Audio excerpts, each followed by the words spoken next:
Aking mga kaibigan, alam na ninyo ang tanan na mula sa amang mahal. Alleluia, Alleluia,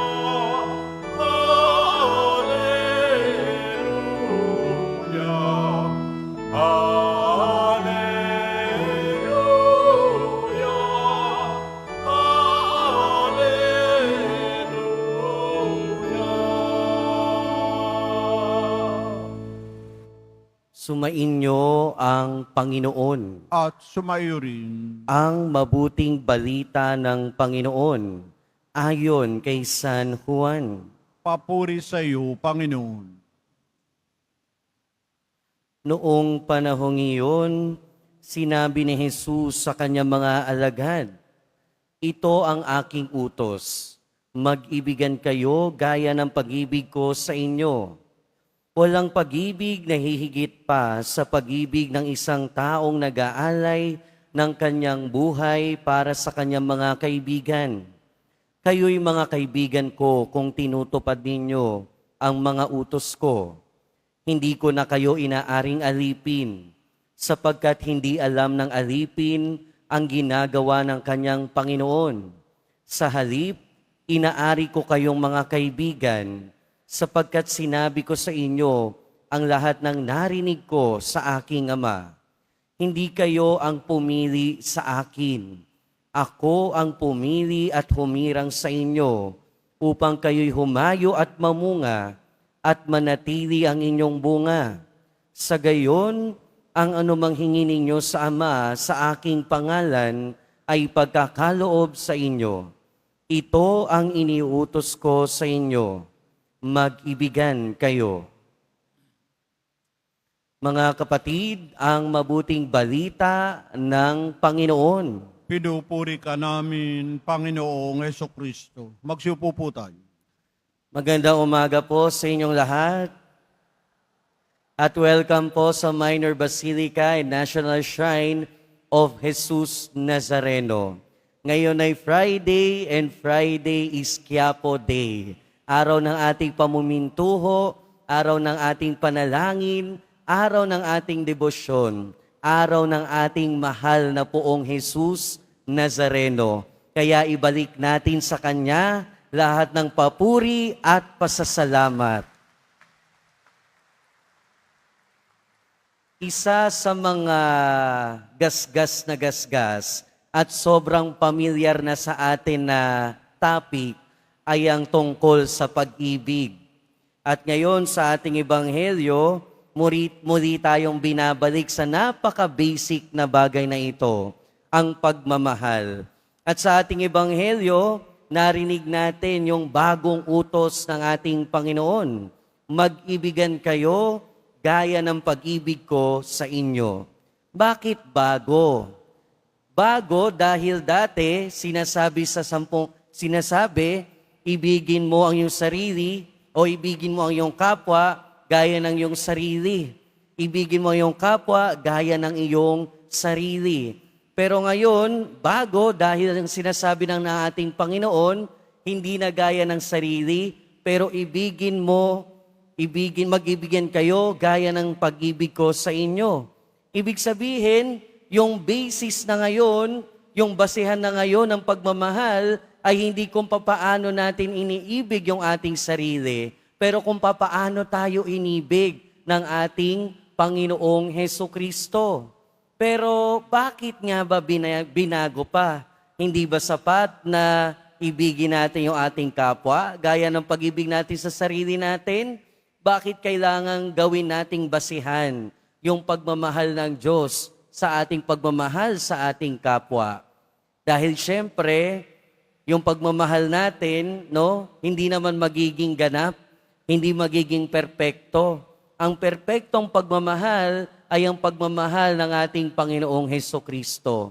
At kaya din siguro, no, kaya sinasabi ng ating Panginoon na mahalin natin yung isa't isa, gaya ng pagmamahal niya sa atin, kasi minsan, kahit yung sarili natin, hindi natin kayang mahalin. Kasi minsan, kahit yung sarili natin, hindi natin kayang bigyan ng tamang pagmamahal. Kaya ngayon, ang sinasabi sa atin ng ating Panginoon, kung tayo ay magmamahal, at sa pagmamahal natin, gawin nating basihan, gawin nating basis, gawin nating pundasyon kung papaano tayo minahal ng ating Panginoong Hesukristo. At papaano ba tayo minahal ng ating Panginoon? Sa ating pagbasa, narinig natin kung papaano niya tayo minahal. Minamahal niya tayo hindi bilang alipin. Minamahal niya tayo bilang kaibigan.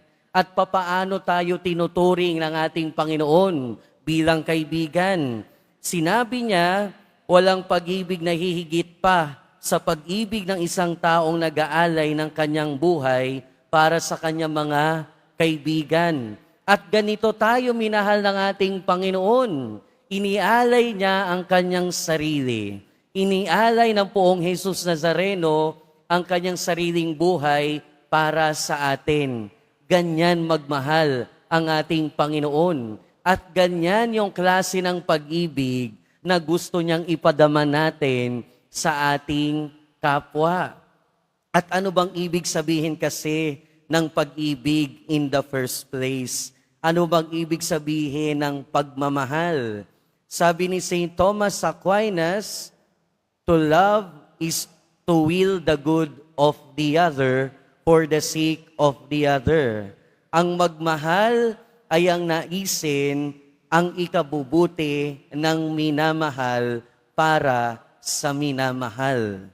Ibig sabihin yung pagmamahal, yung tunay na pagmamahal, laging kabutihan ng minamahal ang iniisip. Laging ikabubuti ng minamahal ang iniisip. Dahil unang-una, no, ang totoo niyan, ang tunay na nagmamahal, hindi mag-iisip ng ikasasama ng kapwa. Hindi magnanais ng ikasasakit ng kapwa. Ang tunay na nagmamahal, hindi nanaisin na masaktan ang kanyang minamahal. Kaya nga kung titignan natin yung mga sarili natin, no?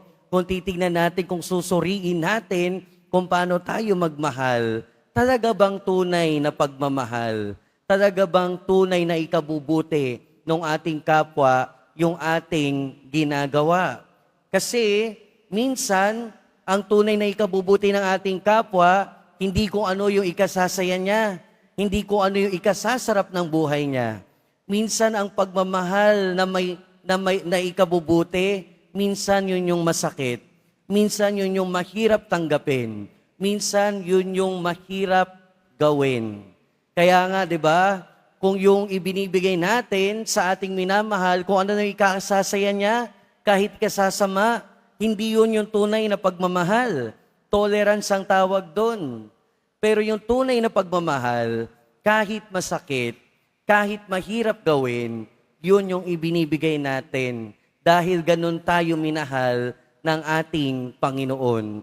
Pero yung pagmamahal na yun, hindi lang nararamdaman, hindi base sa pakiramdam. Yung tunay na pagmamahal, desisyon at commitment.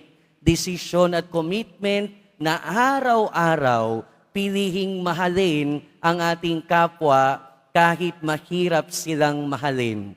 Yung tunay na pagmamahal, desisyon at commitment na araw-araw piliing gawin ang ikabubuti ng ating kapwa kahit pa mahirap na panindigan iyon.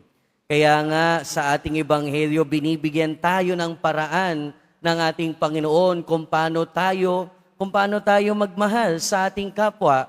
Isang bagay lang, sundin ang kanyang mga utos, sundin ang kanyang kalooban.